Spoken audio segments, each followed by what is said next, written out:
Assalamualaikum warahmatullahi wabarakatuh. Perkenalkan, nama saya Ahmad Zaki Maulana dari kelas Aquakultur 2 dengan nomor induk mahasiswa 2010-80-1044. Nah, kali ini saya akan memaparkan materi yang telah dibuat oleh asisten praktikum yang ini.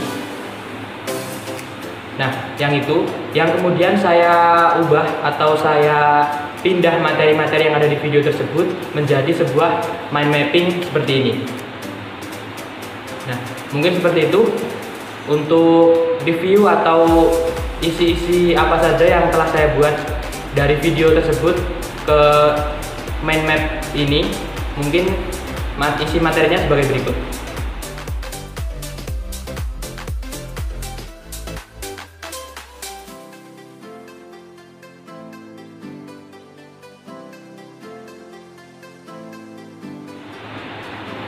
Untuk materi yang telah saya buat menjadi mind mapping itu merupakan materi mengenai pengambilan serta pengawetan sampel plankton yang ada di daerah Magelang.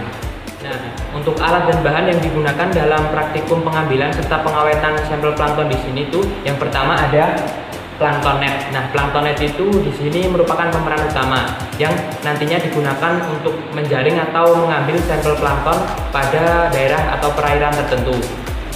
Yang kedua ada ember. Nah, ember di sini tuh digunakan dalam metode vertikal ya teman-teman, yang nantinya akan disaring lagi dengan plankton net. Yang ketiga ada pipet tetes. Nah, pipet tetes di sini tuh digunakan untuk mengambil beberapa tetes larutan lugol yang nantinya digunakan untuk pengawetan sampel. Yang keempat ada botol sampel. Nah, botol sampel di sini itu digunakan untuk mewadahi sampel-sampel yang telah dikumpulkan menggunakan plankton net pada perairan tertentu yang digunakan untuk pengambilan sampel plankton. Yang kelima ada larutan lugol. Nah, larutan lugol itu di sini digunakan untuk mengawetkan sampel agar bertahan lebih lama. Yang terakhir ada kertas label. Nah, kertas label di sini itu digunakan untuk penanda. Digunakan untuk penanda agar kita bisa membedakan sampel plankton dari perairan-perairan mana dan metode apa yang kita gunakan dalam pengambilan sampel plankton tersebut. Nah, yang selanjutnya itu ada metode kerja atau cara kerja yang digunakan dalam pengambilan serta pengawetan sampel plankton. Yang pertama itu ada pengambilan sampel yaitu dengan metode horizontal, yaitu dengan menggunakan plankton net secara langsung. Yang kedua itu ada metode vertikal dengan menggunakan bantuan ember yang selanjutnya nanti disaring kembali menggunakan plankton net. Yang kedua itu meletakkan sampel-sampel yang telah dikumpulkan menggunakan plankton net ke dalam botol sampel yang telah disediakan. Yang ketiga itu ada memberikan satu tetes lugol kepada atau ke dalam botol sampel yang telah dimasukkan sampel-sampel yang telah dikumpulkan tadi, yaitu sebesar satu tetes saja. Yang terakhir itu jika sampel yang telah dikumpulkan itu langsung diteliti itu dapat bertahan sekitar 1 hari. Namun jika kita meletakkan sampel-sampel pada botol itu di lemari pendingin atau kulkas, maka jangka waktunya itu lebih lama, yaitu 1 bulan. Seperti itu. Metode yang pertama yaitu metode horizontal. Metode horizontal merupakan metode di mana kita menggunakan plankton net untuk proses pengambilan sampel plankton secara langsung pada perairan mengalir. Penggunaan plankton net dimasukkan ke dalam air secara perlahan dengan kedalaman tertentu serta harus berlawanan terhadap arus.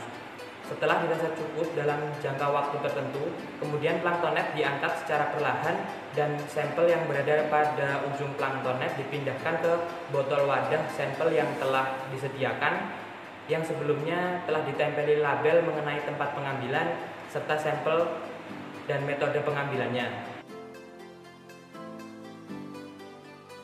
Nah, metode yang kedua itu ada metode vertikal. Metode vertikal yang digunakan dalam video yang telah dijelaskan oleh asisten praktikum menggunakan ember sebagai alat bantu dikarenakan perairan sungai yang mengalir dan sedikit berarus. Setelah sampel plankton diambil menggunakan ember, kemudian dituangkan ke plankton net. Lalu dari botol pada ujung plankton net dipindahkan ke botol wadah sampel yang telah disediakan, yang sebelumnya itu telah ditempeli label mengenai tempat pengambilan sampel dan metode pengambilannya seperti apa. Metode yang ketiga ada metode miring atau oblique. Metode yang terakhir ini merupakan metode miring atau oblique, di mana cara ini meletakkan pemberat yang diikat di ujung kawat dan jaring dipasang pada jarak tertentu dari ujung kawat. Kawat ini diturunkan secara perlahan ketika kapal bergerak dengan lambat sekitar kecepatan 2 knot, dan besar sudut kawat yang dibuat itu sekitar 45 derajat. Tetap mempertahankan sampai kawat terulur pada panjang yang diinginkan, biasanya pada kedalaman 200 sampai 300 meter. Dengan besar sudut yang sama, kawat dan jaringnya ditarik ke atas kapal secara perlahan. Nah, untuk metode pengawetan sampel plankton sendiri, setelah sampel-sampel plankton itu dituangkan ke botol atau wadah sampel, kemudian diberi lugol dengan kadar 1 tetes saja. Hal ini dimaksudkan agar plankton-plankton itu tidak bertebaran kemana-mana dan mudah saat peletaan pada preparat yang nantinya akan diuji menggunakan mikroskop yang ada di laboratorium. Setelah sampel-sampel plankton itu diuji menggunakan mikroskop yang ada di laboratorium, maka kita tinggal menentukan jenis-jenis apa saja atau spesies-spesies apa saja plankton-plankton tersebut. Nah, dengan begitu dapat ditarik kesimpulan bahwa beberapa spesies plankton itu menghuni pada perairan manggis yang ada di daerah Magelang. Seperti itu. Mungkin seperti itu presentasi dari saya mengenai mind mapping yang telah saya buat mengenai pengambilan sampel dan pengawetan sampel plankton yang ada di perairan manggis daerah Magelang. Kurang lebihnya mohon maaf. Akhirul kalam, billahi taufiq wal hidayah. Wassalamualaikum warahmatullahi wabarakatuh. Dadah.